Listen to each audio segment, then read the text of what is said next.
Kas te mäletate aega, kui kõik mobiilid ei olnud ainult nutitelefonid? Ma mõtlen just nullindate lõppu ja 2010. algust. Nuppudega telefonid olid sel ajal endiselt väga populaarsed. Ning see oli just see ajaperiood, kus ma sain enda esimese mobiiltelefoni. Täpsemalt oli see Sony Ericsson V200i, aga mitte tavaline Sony Ericsson 2V200i. Elisa, üks Eesti mobiilioperaatoritest, müüs sel ajal limpakohandustega mobiiltelefone ja see oli üks nendest seadmetest. Kuid millised olid need kohandused ja missugune oli sellise mobiiltelefoni kasutamise kogemus? Need on 2 küsimust, millele ma üritan selles videos vastata. Esimene asi, mida te ilmselt selle telefoni juures märkate, on 2 firma nimi. Jaapani elektroonikahiid Sony ja Rootsi telekommunikatsiooniettevõtte Ericsson. Nagu tuleb välja, siis 2001. aastal otsis Sony võimalust liituda mobiiltelefoni turuga ning koostöös selle ajal majanduslikes raskustes oleva Ericssoniga loodi uus firma nimega Sony Ericsson, mis oli väga loominguline nimi. Esimene kohandus sellel telefonil on limpa kujundusega kaaned. Tagaküljel on näha limpasiga kõrvaklappidega diskopuldis ning taustal ka erinevad leegimotiivid. Peale kohandatud kaante näeb see seade välja nagu iga teine valge Sony Ericsson 2V200i telefon. Lisaks on tagaküljel ka 0,8 megapiksline kaamera, taskulamp ja valjuhääldi. Selle telefoni esiküljel on 1,8 tolline 128x160 piksliga TFLCD ekraan. Hunnik erinevaid klahve, sealhulgas navigeerimiskrubi, valimisklahvid, tagasinupp, C-klahv, mida kasutati teksti kustutamiseks ning 12 numbri- ja sümboliklahvi. Viimastega saab sisestada telefoninumbri või teatud kontekstides saab nendega ka teksti kirjutada. Ning see siin on kõlar. Vasakul küljel on Walkman klahv, millega saab avada muusikamängija. Ning see siin on Memory Stick Micro M2 pesa, kuhu saab sisestada mälukaardi. 2007. aastal, kui see telefon esimest korda välja tuli, oli turul mitu mälukaarti formaati ja Memory Stick oli üks neist. Ja alumises nurgas on väike auk, kus asub mikrofon. Alumisel küljel on Fastboard pesa, mille peamine kasutusala oli aku laadimine. Jällegi see oli ajajärk, kus näiliselt kõik telefonitootjad tahtsid kasutada enda laadimispesa. Lisaks laadimisele saab Fastboardi kaudu ühendada peakomplekti või isegi seadme saab ühendada arvutiga. Paremal küljel on pluss- ja miinusklahvid, millega saab helitugevust reguleerida. Uskuge või mitte, aga see ei olnud universaalne funktsiooniga mobiiltelefoni jaoks. Ülemisel küljel on infrapunasaatja ja vastuvõtja, mille peamine kasutusala on andmete saadmine ühest mobiiltelefonist teise, kui saatjad vastakuti paigutada. Selle kõrval on toitenupp, mis vilgub punaselt, kui seadme akutase on liiga madal. Telefoni sees on 3,7 voltine 780 mAh väljavahetatav BSD36 aku ja mini SIM-kaardi pesa.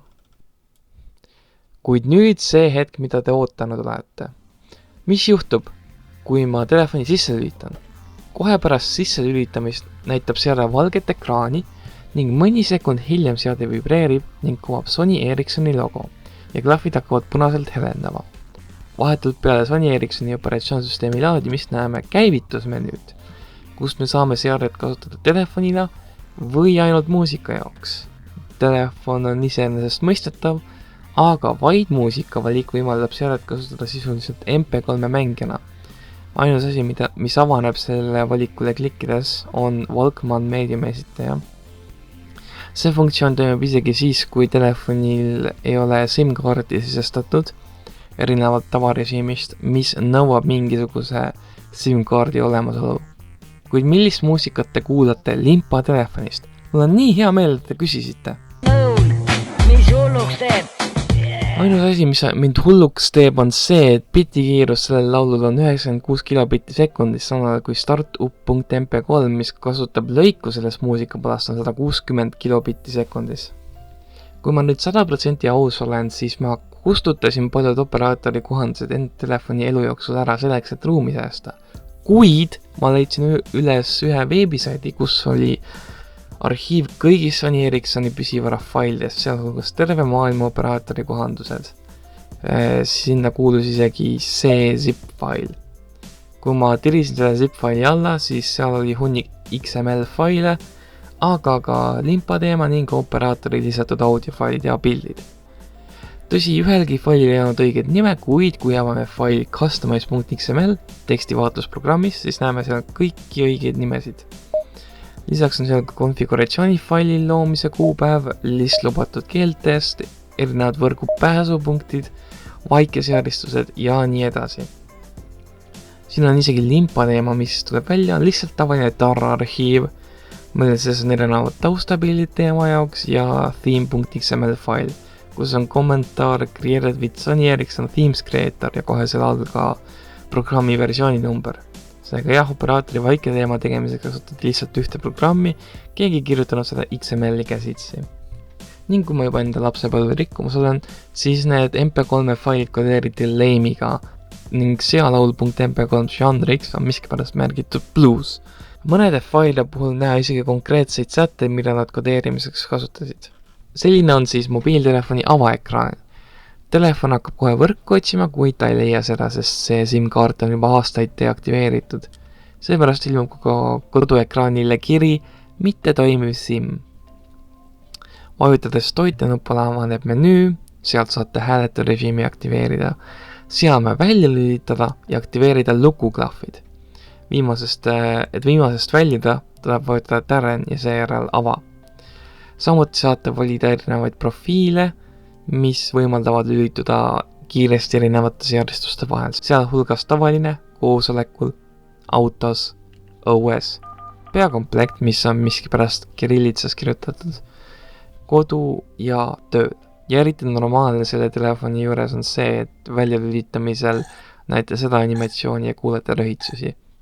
Nüüd kiire ülevaade erinevatest tarkvarafunktsioonidest, mis sellel mobiiltelefonil on. Photo DJ. Photo DJ on rakendus, millega saab fotosid töödelda. Saate pliiatsiga kritseldada, lisada lõikepilte, raami, efekti ning isegi kirjutada mingi tekst. Pilti saab ka pöörata ning värvinoppi aga valida mingi värve. Music DJ.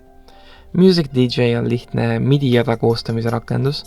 Saate kombineerida erinevaid helijuppe ning tulemuseks on muusikapala, mille saate määrata näiteks enda telefoni helinaks. Siin on erinevad trummid,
ja bassid.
ja akordid.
Ja rõhud.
Ning siin on üks lühike muusikapala, mille ma tegin Music DJ-ga.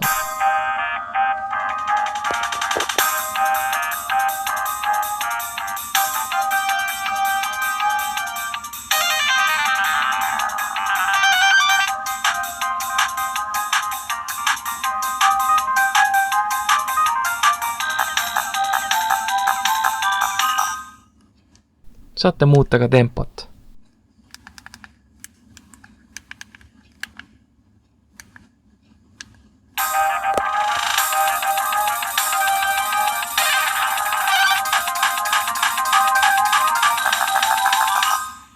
Salvesta heli. Võimaldab teha helilindustusi väga kompaktses ja madala kvaliteediga .amr faili formaadis. Pärast heli salvestamist saate seda kohe kuulata ja soovi korral nime muuta. Kui teile ei meeldinud salvestis, saate sellega kustutada. Kaamera. Kaamera rakendus võimaldab teil asju pildistada ilmselgelt. 0,3 megapikslit ei ole palju, aga see ei ole ka kõige kohutavam asi maailmas. Saate lisada ka mõningaid reaalajas efekte, nagu näiteks mustvalge, seepia, pruun, negatiiv ja solarisatsioon. Saate lindistada ka lühikesi videoklippe. Sõnumid. Lisaks tavalisele SMS-sõnumile on võimalik saata ka MMS-sõnumeid, mis nendes Sony Ericsson mobiiltelefonides saadeti ja võeti vastu slaididena. Siin on tegelikult suht palju funktsionaalsust, saate näiteks lisada animeeritud pilte, muusikat, videoklippe, muuta värve, kohandada ajastust ning lisada piltidele allkirju.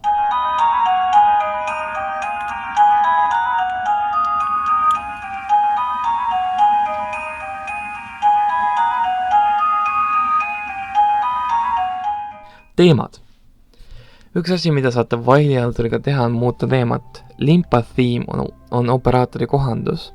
Default on Sony Ericssoni vaike teema, mis ausalt öeldes näeb parem välja kui limpa teema.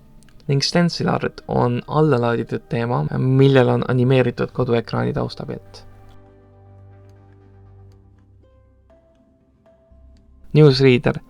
Uudiste lugemise rakendus, mis kasutab RSS-i. Rakendus toimib offline'is, aga värskete uudiste tõmbamiseks on vajalik VAP-ühendus.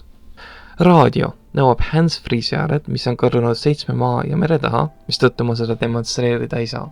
Abimees. Menüü, mis sisaldab erinevad utiliit, sealhulgas kalender. Ülesanded.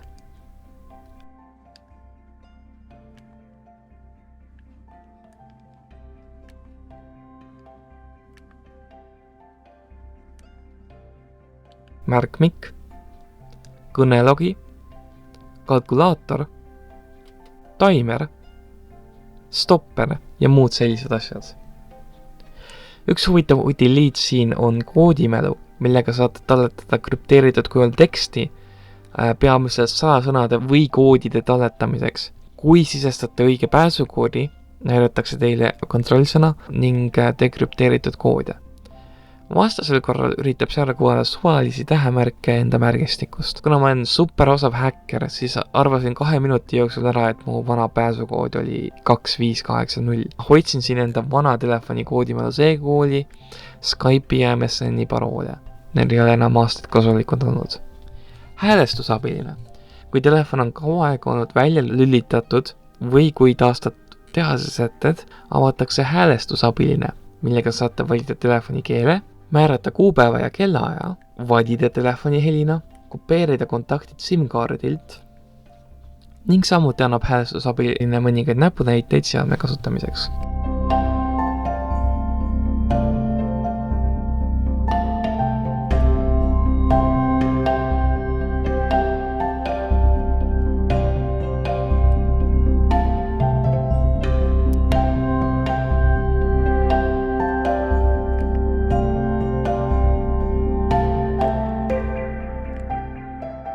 Sõnumisignaalid. Võimalikud sõnumi märguande helid on järgmised.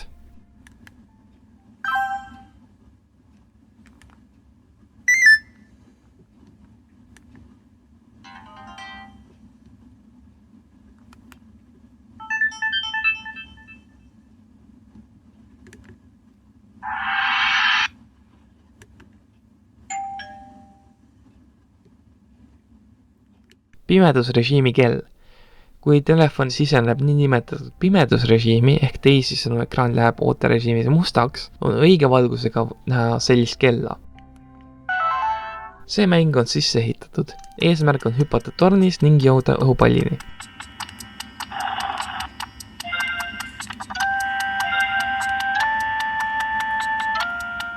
Crazy Penguin Catapult mäng. See mäng on telefoni tõmmatud. Eesmärk on katapulliga pingviine tulistada ja jääkarud maha lüüa.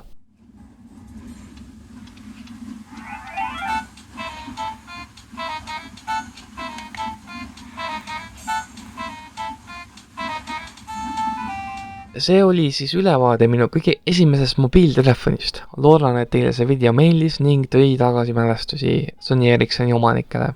Kui soovite veel selliseid videoid näha, vajutage seda tellinuppu ning avaldage arvamust video kohta kommentaarides.